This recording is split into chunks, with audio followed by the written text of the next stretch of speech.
श्री जी के अभिषेक करने का जीवन में क्या प्रभाव पड़ता है?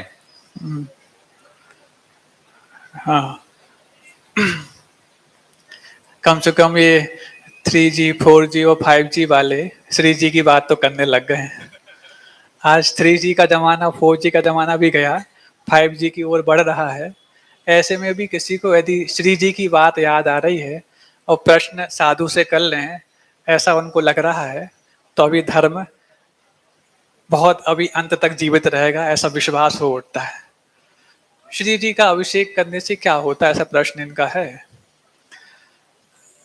पहली बात तो आपने श्री जी ये शब्द कह करके ही अपने अंदर में कुछ स्नापित करने का भाव पैदा किया।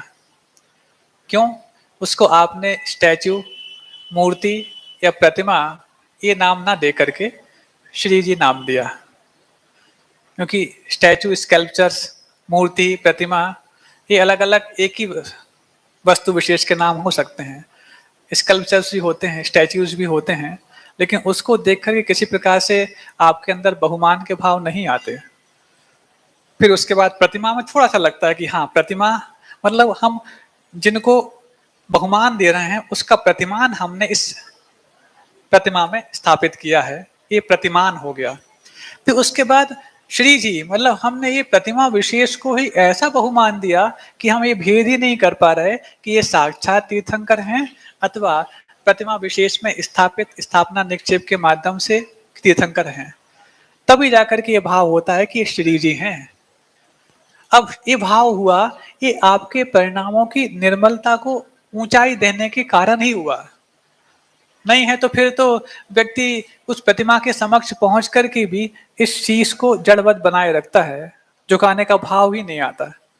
जैसे कि कई बार ऐसा होता है लोग व्यवहार में, जो भी आपके आपसी व्यवहार चलते हैं, किसी को नमस्कार भी कहा जा रहा है तो ऐसा हाथ तो जुड़ गए लेकिन मन नहीं जुड़ पाया। आपके हाथों के साथ जब मन का जुड़ाव होता है तब जाकर के ये झुकाव होता है। तो अब तो श्री जी के सामने भी जो ऐसे पहुंच जाते तो नहीं, श्री जी का स्नापन करने का मतलब है उनके अभिषेक नवन के माध्यम से हम अपने मन को प्रक्षालित कर लें। उनको प्रक्षालित करने का भाव नहीं है यहाँ पर, वो तो परम पवित्र हैं। और मान लो वो प्रतिमा रूप में भी हैं श्री जी जिनको हम कह रहे हैं, थोड़ा बहुत दिन भर की कुछ धूली कण वहां लग भी गए हैं तो एक व्यक्ति ने प्रक्षाल अभिषेक कर दिया, पर्याप्त हो गया। हम सब क्यों कर रहे हैं?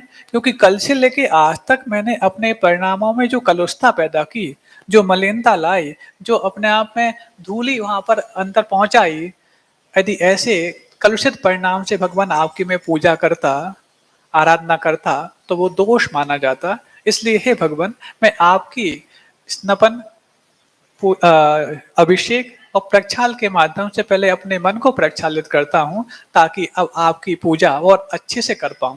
तो पूजन करने की प्रतिज्ञा के रूप में है वो अभिषेक, ना कि सब कुछ हो गया। आज ये परंपरा चल पड़ी है कि अभिषेक कलश तो खूब किए जाते हैं, शांति धारा भी खूब की जाती है, और उसके बाद शांति हो जाती है और चले जाते अपने घर में।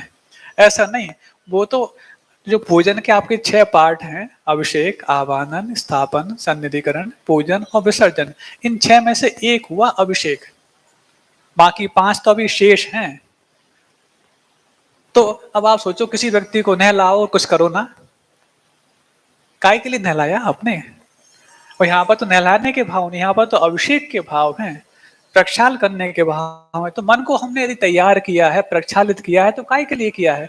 क्या मलिन रहता मन तुम्हारा दिन भर के कोई काम नहीं चलते क्या? चलते, वो तो मलिन परिणामों से ज्यादा चलते हैं सांसारिक कार्य। लेकिन यदि हमने सांसारिक कार्यों से बचने के लिए अपने परिणामों को निर्मल बनाने का उद्देश्य रख करके अभिषेक किया है, तो क्यों किया? क्योंकि हम इसके बाद कुछ और निर्मल कार्य करना चाह रहे हैं।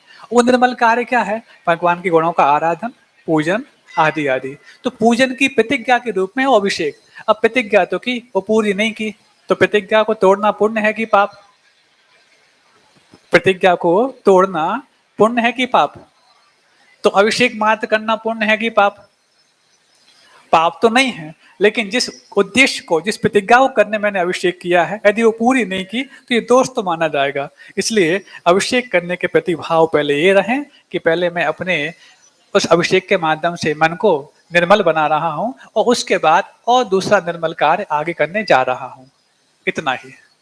हाँ, फिर उसमें कुछ वैज्ञानिक दृष्टिकोण और जुड़ जाते हैं कि जो प्रतिमा यदि वो श्री जी धातु के हैं, तो वो अभिषेक के माध्यम से जो जो जल है, वो आयोनाइज़्ड होता है। उस आयोनाइज़्ड हुए वो जल के माध्यम से हमारे अंदर जैसे ही उसका स्पर्श होता है, तो वो सब कलुषित परिणामों को, नेगेटिविटी को बाहर जाने के लिए वो मैग्नेटिक वेव्स तैयार होती हैं, जो उसके लिए डिटॉक्सिफाई करती रहती हैं। ये भी इसमें एक वैज्ञानिक दृष्टिकोण है, लेकिन उसके पहले दृष्टिकोण तो हमारे आस्था का है, जिसको हमें स्वीकार करना चाहिए। आज के समय में सबसे ज़्यादा यदि किसी चीज़ की परीक्षा हो रही है, तो आस्था की ही हो रही है।